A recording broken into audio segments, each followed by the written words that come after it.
Hello friends, today we will learn an essay on the topic 12 Rabiul Awal or seeratunnabi sallallahu alaihi wasallam. So let's start.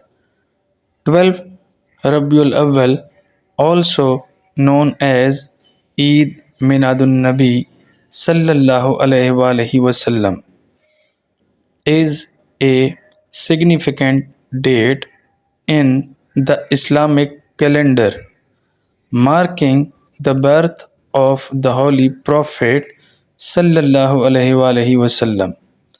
It falls on the third month of the Islamic calendar and is celebrated with great reverence by Muslims worldwide.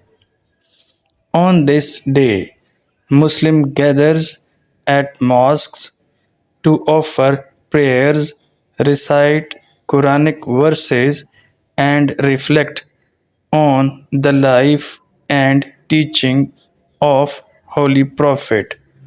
Homes and streets are often decorated with lights and decorations. It's a time for spiritual reflection, unity, peace.